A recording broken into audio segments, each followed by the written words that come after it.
जय श्री कृष्णा। कैसे हैं आप सब लोग। गुरु अस्त होने वाले हैं। 28 मार्च को गुरु जो है सूर्य के काफी नजदीक आ जाएंगे, जिस वजह से वो अस्त हो जाएंगे। अस्त अवस्था किसी ग्रह की यही होती है कि सूर्य के काफी नजदीक पहुंच जाना। तो सूर्य के काफी नजदीक होंगे उस टाइम, यानी 28 मार्च को सूर्य के काफी नजदीक होंगे गुरु, जो कि अस्त हो जाएंगे और ये रहेंगे 26 अप्रैल तक। यानी 28 मार्च से लेके और 26 अप्रैल तक गुरु महाराज अस्त रहेंगे। इसी बीच कोई मांगलिक कार्य नहीं करने हैं, क्योंकि गुरु जब अस्त होते हैं, क्योंकि कोई मांगलिक कार्य के लिए गुरु को ही पूजा जाता है। सर्वप्रथम गुरु की ही पूजा होती है, और जब देवताओं के गुरु गुरु ही हैं, तो हम कोई मांगलिक कार्य नहीं करते हैं, क्योंकि अच्छे शुभ कार्य करने के लिए गुरु का अच्छा होना बहुत ज़रूरी होता है।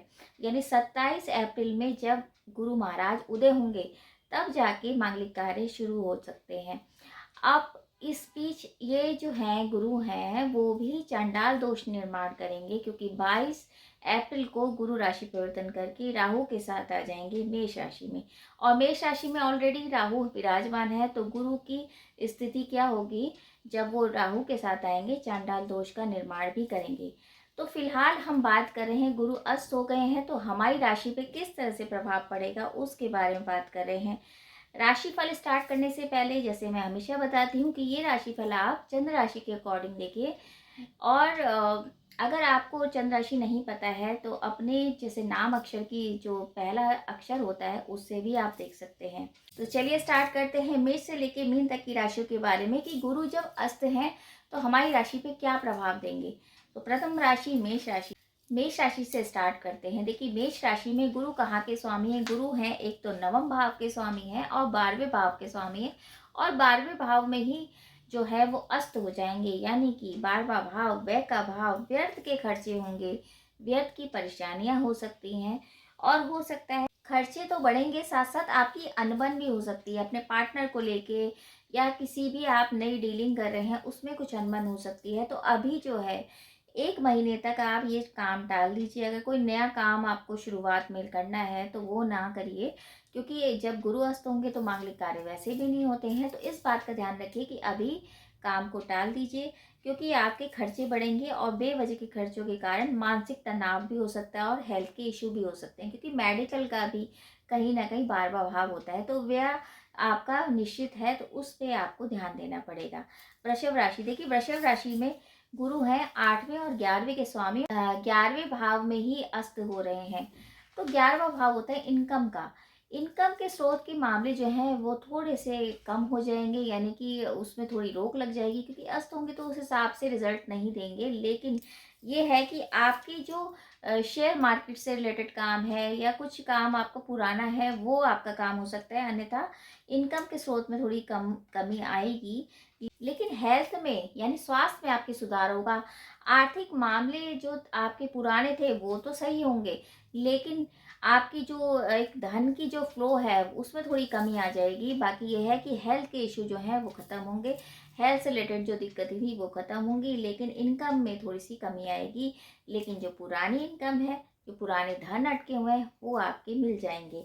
वहीं हम बात करते हैं मिथुन राशि की। देखिए, मिथुन राशि में गुरु है 7वें और 10वें घर के स्वामी होके 10वें भाव में अस्त हो रहे हैं, यानी कार्य क्षेत्र में अस्त हो रहे हैं। यानी कि कार्य में थोड़ा ब्रेक लग जाना, काम बनते बनते जीरो पर आकर अटक गया। यानी 99% लग रहा था काम हो गया, लेकिन अब हो गया वो जीरो। इस तरह की सिचुएशन का सामना आपको करना पड़ेगा। बॉस से अनबन हो सकती है, तो वाद विवाद में नहीं पड़ना है। मेहनत ज़्यादा होगी लेकिन काम आपके कम होंगे। शत्रु आप पे हावी हो सकते हैं, तो उस बात का भी आपको ध्यान रखना पड़ेगा। कर्क राशि। कर्क राशि में 6ठे और 9वें के स्वामी होकर जो गुरु हैं वो 9वें भाव में अस्त हो रहे हैं, यानी भाग्य भाव में अस्त होना आपके काम में रुकावट आएगी। लेकिन धार्मिक यात्राएं आप कर सकते हैं, धार्मिक क्षेत्र में आपका विकास जरूर होगा। पिता के स्वास्थ्य को लेकर आप परेशान हो सकते हो। कार्य क्षेत्र में वृद्धि अभी रुक जाएगी, वैसे भी आपकी रैया स्टार्ट हुई है, लेकिन ये है कि आपका भाग्य जो है वो अभी थोड़ी दिन के लिए थोड़ा परेशान कर सकता है, यानी कि भाग्य साथ नहीं देगा। तो अभी कोई महत्वपूर्ण डिसीजन ना लीजिए, 1 महीने तक थोड़ा रुक जाइए। पिता की स्वास्थ्य को लेकर आपको मानसिक तनाव हो सकता है। सिंह राशि। सिंह राशि में गुरु हैं 5वें और 8वें के स्वामी होकर 8वें भाव में अस्त हो रहे हैं, यानी 8वां भाव, यानी कि आपको हेल्थ से रिलेटेड दिक्कत हो सकती है। पेट संबंधी अगर कोई प्रॉब्लम है, या किडनी की, या किसी भी तरीके की आपको लीवर से रिलेटेड दिक्कत है, तो उसका चेकअप कराइए, क्योंकि वो आपकी पुरानी बीमारी हो सकती हैं जो उखड़ जाएंगी। तो हेल्थ से रिलेटेड आपको ध्यान रखना है। बाकी शेयर मार्केट में पैसे इन्वेस्ट नहीं करने हैं, पैसा अटक सकता है, आलस घेर सकता है, आपको आलसी हो जाएंगे, काम को टालेंगे, इस तरह की सिचुएशन आपकी आ सकती है।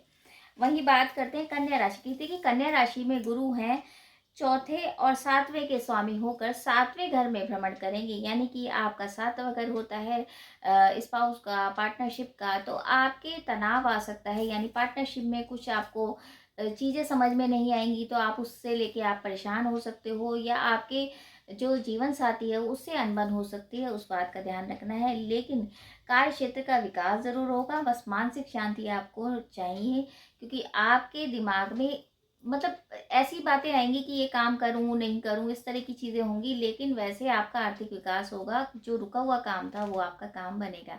तुला राशि, देखिए तुला राशि के लिए टाइम बहुत अच्छा जाएगा, क्योंकि इस तीसरे और छठे भाव के स्वामी होकर छठे भाव में भ्रमण करेंगे, यानी रोग शत्रु, आपके जो रोग शत्रु से आप परेशान थे वो सब सही होगा, यानी कि हेल्थ इश्यू जो थे वो ठीक होंगे, और शत्रु के ऊपर आप हावी होंगे। शत्रु आपका कुछ नहीं बिगाड़ पाएंगे, काफ़ी हद तक आपकी चीज़ें एक तरह से आपके फेवर में आएंगी। आपके ऊपर जो कर्जे थे वो दूर होंगे, और कार्य क्षेत्र का विकास होगा। वहीं का बात करते हैं हम वृश्चिक राशि। देखिए, वृश्चिक राशि में दूसरे और पांचवें के स्वामी होकर गुरु पांचवें भाव में ही अस्त हो रहे हैं, यानी संतान से रिलेटेड, क्योंकि पांचवा भाव संतान का होता है, आपके अफेयर्स का होता है। तो संतान भाव को लेके आप जो प्रॉब्लम है, जैसे संतान पक्ष के अगर हेल्थ के इशू हुए हैं, या उनकी एजुकेशन से रिलेटेड अगर दिक्कतें हैं, ये दिक्कतें बढ़ेंगी। और हो सकता है मानसिक तनाव में आप इसलिए भी रहें, क्योंकि अगर आपके अफेयर चल रहे हैं तो उसमें अनबन हो सकती है। तो थोड़ा सा ये जो टाइम है आपको तकलीफ देने वाला होगा, वैसे भी ढैया स्टार्ट हुई है, तो थोड़ा आप ध्यान रखिए। वहीं धनु राशि की बात करते हैं, तो प्रथम, क्योंकि गुरु जो है धनु राशि के स्वामी है, प्रथम भाव के स्वामी है, और चतुर्थ भाव के स्वामी के चतुर्थ भाव में ही अस्त हो रहे हैं, यानी सुखों में थोड़ी कमी आना। आपकी राशि के स्वामी हैं और वो अस्त हो रहे हैं, तो हेल्थ के इश्यू भी हो सकते हैं, माता के स्वास्थ्य को लेकर आप परेशान भी हो सकते हैं, पारिवारिक समस्याएं खड़ी हो सकती हैं, उस बात का ध्यान रखना है। हालांकि आपकी साढ़े साती खत्म हुई है, लेकिन गुरु अस्त हुए हैं और आपके स्वामी भी हैं राशि के, तो थोड़ी सी दिक्कतें आ सकती हैं। तो इस टाइम कोई अगर बहुत इंपॉर्टेंट काम है तो आप काम टाल दीजिए, उसके बाद करेंगे, यानी 27 अप्रैल के बाद अगर आप काम स्टार्ट करते हैं तो अच्छा रहता है। वहीं अगर बात करें मकर राशि की, देखिए मकर राशि में गुरु हैं 12वें और तीसरे स्थान के स्वामी होकर तीसरे भाव में अस्त हो रहे हैं, यानी पराक्रम में अस्त होना। ब्लड रिलेशन वाली जो चीज़ें होती हैं, जैसे कि आपके छोटे भाई बहन हैं, या आपके घर में जैसे कुटुंब में जो दिक्कतें हैं वो बढ़ सकती हैं, भाई बहनों से आपकी अनबन हो सकती है। यात्राओं में बेवजह का आपको एक तरह से जाना पड़ सकता है जहां आपका मन नहीं है, लेकिन ये है कि मन नहीं होगा लेकिन जाना पड़ेगा, लेकिन उससे लाभ मिलेगा, यानी कि थोड़ा आपके पराक्रम में तो कमी आएगी, लेकिन आपको यात्राओं से थोड़ा लाभ मिल सकता है, हालांकि मन नहीं करेगा आपका जाने का। विवाद से आप बचें, वाणी को अपने कंट्रोल में रखेंगे तो अच्छा रहेगा। अब आती है कुंभ राशि। देखिए, कुंभ राशि में गुरु कहाँ के हैं, 11वें भाव और दूसरे भाव के स्वामी हो के दूसरे भाव में अस्त हो रहे हैं, यानी कुटुंब भाव में, धन भाव में, वाणी के भाव में, यानी वाणी से रिलेटेड अगर कोई दिक्कत है, यानी कि आप किसी को कठोर वचन बोल देंगे तो आपके काम खराब हो सकते हैं, इस बात का ध्यान रखना है। धन के क्षेत्र थोड़े से कमी आएगी, क्योंकि धन क्षेत्र में ही अस्त हो रहे हैं, तो मांगलिक कार्य बनते बनते आपके बिगड़ सकते हैं, ये हो सकता है कि आपके काम टल जाए। तो इस बात का हमेशा ध्यान रखिए कि आप तो धन के मामलों में थोड़ी कमी आएगी, कठोर वाणी पे आपको नियंत्रण करना पड़ेगा, वरना लड़ाइयाँ बढ़ सकती हैं। और थोड़ा सा हेल्थ के इशू हैं वो आपको देखना ही पड़ेगा, क्योंकि दूसरा चरण है साढ़े साथी का, उसका विशेष ध्यान रखिए। अंतिम राशि मीन राशि। देखिए, मीन राशि के स्वामी स्वयं में गुरु हैं, और जब अपनी राशि के स्वामी अस्त हो जाएंगे तो हेल्थ के इशू बढ़ते हैं, यानी कि आपकी राशि के स्वामी हैं और गुरु हैं 10वें भाव के स्वामी लेकिन प्रथम भाव में अस्त हो रहे हैं, यानी कि आपके कार्य क्षेत्र में थोड़ा ब्रेक लग जाएगा। हो सकता है आपके सहकर्मी या किसी भी तरीके के आपके वर्कर जो हैं उनसे आपकी अनबन हो सकती है, वाद विवाद हो सकता है, उस बात का ध्यान रखना है। अगर आपको लीवर से, किडनी से रिलेटेड दिक्कत है तो उस बात का ध्यान रखना है, यानी हेल्थ के इश्यू आपके बढ़ सकते हैं। वैसे भी साढ़े साती का दौर है तो थोड़ा हेल्थ का रिलेटेड तो दिक्कत होगी होगी, थकावट हो सकती है, चिड़चिड़ापन बढ़ सकता है, इस बात का ध्यान रखिए। क्योंकि आप ही के राशि के स्वामी जब अस्त हो जाएंगे तो आपके काम में ब्रेक लग जाएगा। तो ये तो था मेष से लेके मीन तक की राशियों के बारे में कि गुरु अस्त हो रहे हैं तो हमारी राशि पे क्या सावधानी बरतनी है। बाकी यही है कि गुरु से रिलेटेड आप उपाय करिए, जैसे कि विष्णु सहस्त्र नाम का आप पाठ करिए, पीली चीज़ों का दान करिए। कुछ मांगलिक कार्य अगर आपके हैं और करना चाहते हैं तो अभी उनको टाल दीजिए, 27 अप्रैल के बाद जब करेंगे तो ज़्यादा अच्छा रहेगा। और 27 अप्रैल को सबसे खुशी की बात यह है, 27 अप्रैल को जब गुरु उदय होंगे तब हंस राज योग बनाएंगे। उसके बारे में अगली वीडियो आप देखिए।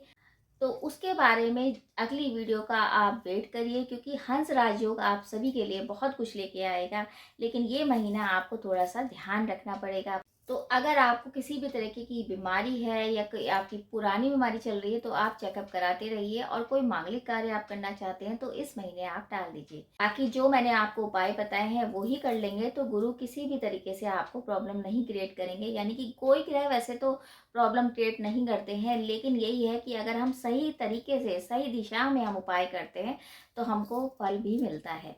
तो उम्मीद है ये वीडियो आपको अच्छा लगा होगा, और अच्छा लगे तो आप शेयर भी कीजिए। जय श्री कृष्णा।